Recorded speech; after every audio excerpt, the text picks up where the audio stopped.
every which way you went, there's a sniper tried to get you. They shot Maddox right beside me in an old sheriff way over the field. Maddox was walking down there. He had a BAR Browning automatic rifle, and they shot him down right beside of me. He fell down the plowed field. Anybody that ain't never went through with his children don't know what it is. But to me, I'll make a dream out of it. To me, I'll make it a dream. As though it never happened. I have to keep on living, going on.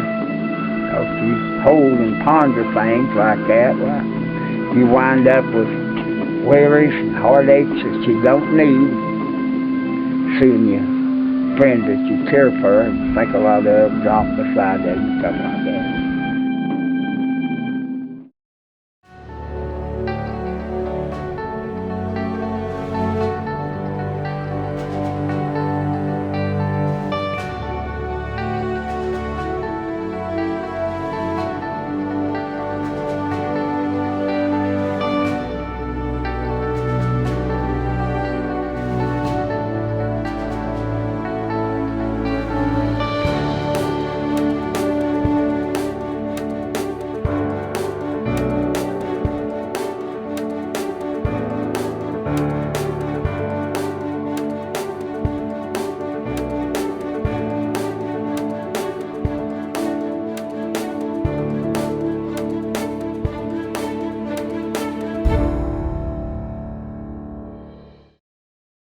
I met Mr. Dean, and I think he's a wonderful Christian man. He's a pastor, and I've had a chance to talk to him a couple of times, and he has just really touched my heart. And he's 91 years old. He's a veteran. He's done his duty for our country, and I think we ought to be willing to stand up and pay back the freedom for the freedoms that we have to take care of our veterans. We've run across a 90-year-old World War II veteran, and when we can't fix a house, it can't be fixed.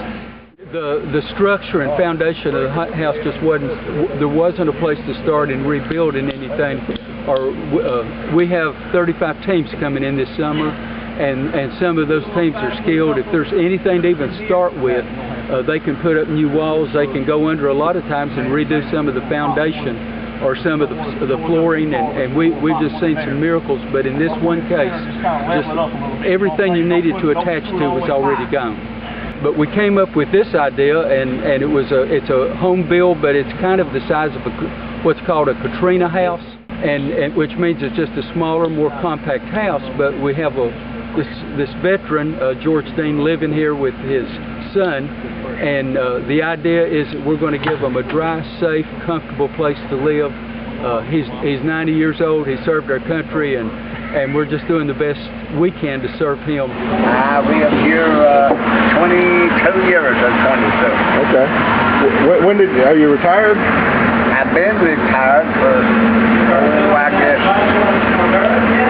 about 18 years. Yeah. Where'd you retire from? I retired automobile mechanic. I worked 63 years. And the old house, it was made out of that soda boat. Yeah, particle board? Yeah, and I didn't know it when I bought it. The house just went to nothing, and it started leaking all over and falling down, and it's impossible to live in. And you couldn't live in it in no way. Well, I had to go to my sister-in-law and pay her to stay down there with her. She's a fine lady. That was my brother's wife. He passed away about 4 years ago. Yeah, the backside of it started falling down first. It fell in way down next to the ground, and we couldn't get to the bathroom. Yeah. And if the bathroom was in it, it fell. It was beautiful fixtures and everything in it, but she just went collapsed. And then the kitchen, it started collapsing, and the ceiling started falling in, and filled that floor full of old dirt, trash, and everything. And it was more than had been cleaned up. Yeah. And so I talked to some fair person at Shepherd Center, and they talked like that there was a possibility that they might be able to help me, you know, and they have been so wonderful. They have done such a great job. This group is called Southside Baptist Church. They're from down in Florence, South Carolina. This is the 3rd year that they've been able to come. They come with some of the most experienced workers. They've got electricians, they've got certified plumbers, they've got building contractors that's heading up the group. It's almost like having a building team come in. A lot of times if you have a disaster over in hurricane areas, you see building contractors from all over the United States take their teams in.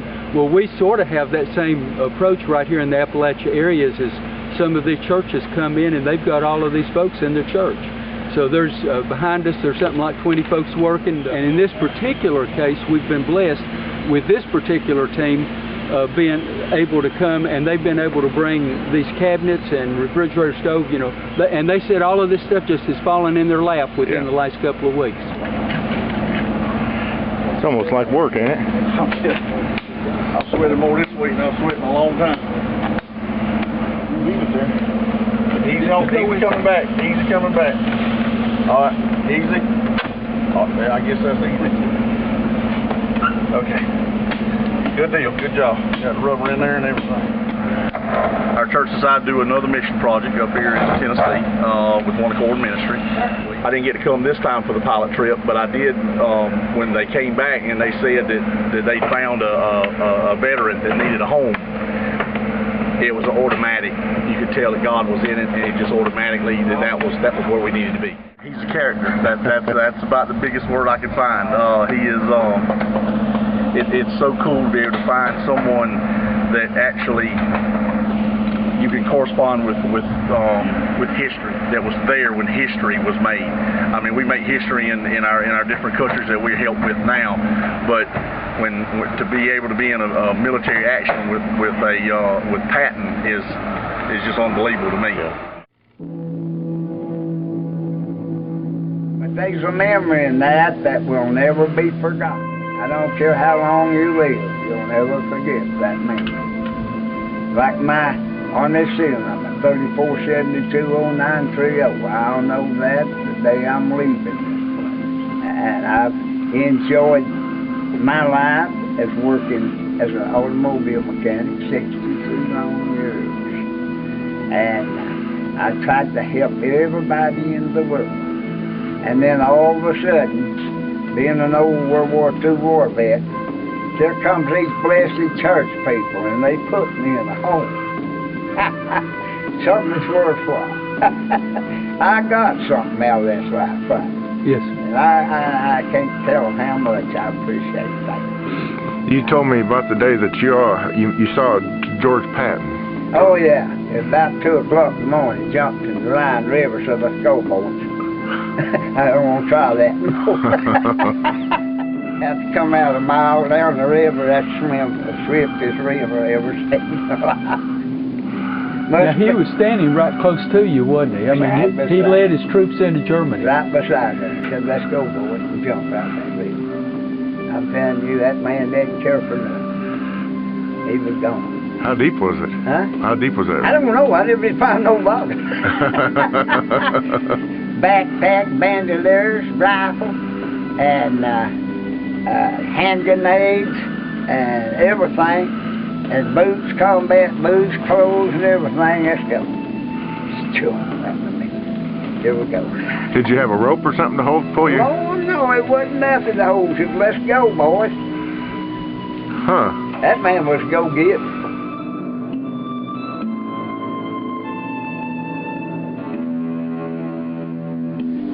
I had a bazooka that day.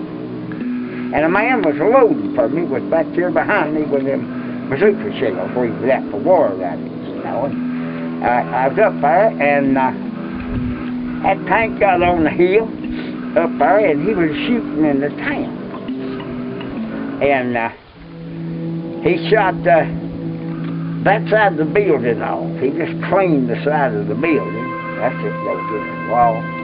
And I told him, I said, load that bazooka. I'm going to stop that tank. I got to stop him. And I turned around, and he was riding the staircase going down while it was falling.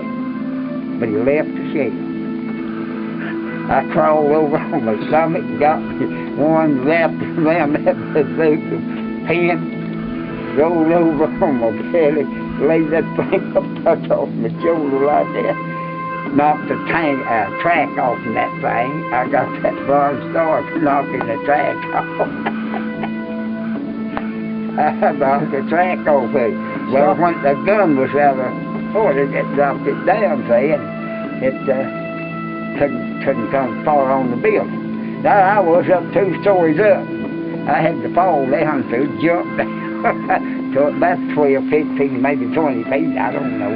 But I come out of there, got down, and that's how I got that medal. Sergeant Farrington and Sergeant Ballinger, they each had a platoon of so many men, and we was in there, and directly somebody come through there in an old truck-like thing and threw the taser masher in that hallway. And everybody run to the back side of the house, and it blowed up, blowed all the doors and the building out. But we didn't lose no men in it. Never lost no. But they got away and quit. When that taser masher hit the floor and started scooting across there, everybody screwed like chickens. And I started up the hill with Ballinger. He was down behind us, him and the rest of the boys down there. And Farrington was way down below that, somewhere down there, and him and his boys. And there's an old brick house right there, and a row of pine trees. Looked like pine. And I got about up, I guess I got hit that cedar to them pine trees. And I looked, and there's a machine gun in the upper window upstairs shooting right down on me. And it kept shooting, and dirt around me just began to jump up everywhere. That voice said to me, said, "Play dead." I stopped the gun, fell over like a twig. Tank pulled up on top of me, right fast. One of our boys. He started shooting that building down. He shot that building to the ground. And I'd laid there for 3.5 hours, and the only thing would move was that. I could do that, and everything else wouldn't move. My arm wouldn't move, my legs wouldn't move, nothing would move. And Ballinger said, the medic said, "Dean's dead." Said, "You better try to get him out of there." I said, "Don't you come up here. I ain't dead, but I can't move." Were there still people shooting at you when that was going on? No, that tank shot that building down. And them boys killed them other boys killed in the trees, in them trees. They killed them, they got to them now. Them old SS stormtroopers, you had to kill them, they wouldn't quit. Well, why couldn't you move? Huh? What? I had laid so long that I had went to sleep all over. See, I was like, I had to be because he was watching. And so I had laid there so long that my whole body went to sleep. And the only way I could wake up was move my neck. And I could move my neck. If it got up the top of my head, I would never got up. You know what I mean? I would never got up. But anyhow, it didn't get there. That tank come in and saved that. And I got to moving around. I got to moving my neck back and forth like that, and it moved. And directly my arms got where they would move. And then my body got where I could move. My legs got where I could move. And I rolled off down the bank into where Ballinger was at. I didn't get the Purple Heart. I earned it, but I didn't get it. I lost 2 battle stars. They didn't give them to me. I don't know why, but I went in there at Siegfried's Line down by Holland. I went down through there and went through where the Belgian Bulls was going on. Part of that was going on. We was going on in. And by Czechoslovakia, down through, between Holland and Czechoslovakia, them dragon thieves. We went down that line, walked through that, went on in there and followed the way through to get down on into a big part of Germany. Walked across every nation over, I reckon. I walked through snow up to my knees, I walked through snow up to my neck, and the bulls is up to your neck. And you put on a white uniform. And you wore that white uniform through the snow to keep planes from straight. They were straight to the city in a row, you know.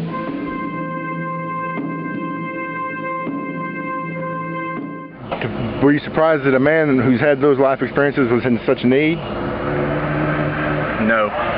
Not in the world we live in right now. Yeah. It's not. But the opportunity to help is great. Yeah. Wish we could do more. They all deserve more. I said I'm going to leave these children before they get in trouble. That's right. Bad influence on you. I try to be good, you know, but that's so hard to do. Hey, look here. Hey, you better get there on time to eat. That's all I can tell you. You better get up, or you're empty, man. Oh, these children are marvelous. They're outstanding. God's got some people that people should help and talk to. You know what I mean? I want to say this. I know this will be going somewhere. Yeah. I want to say for the people that knows the Lord, those that don't know Him, can give 10% of what they make to these good churches and people like this that work their hearts out and go home and thank the Lord for the pleasure that He's let them enjoy of building this beautiful place. Someone else is in trouble somewhere. Hey, someone else needs help. And people would just go and support these children and get this, keep it going. This is something other that's worth more than diamonds, silver, or gold. It's the most precious than that. So now I'm at something that I can relax the rest of my days. I don't know how many I got, but one morning the sun will raise over yonder in the east and she'll go down the west for the last time in this whole life. Now here on this earth, but I've got a whole load. I'd love to stay here and help some poor lost soul. Yeah. I'd like to be able to do something for someone. Yeah. If it's nothing but a prayer. Yeah. If it's nothing but just a few words of encouragement, I'd like to pass it on.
When they've taken me in, and there's a little old shed way out on the farm-like place. And they walked in there down that farm, and Ballinger said, "Is that all I get?"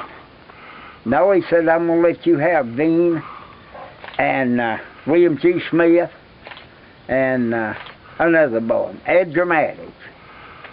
And well, he said, Dean's a bazooka man. He said, that's what you need more than anything. And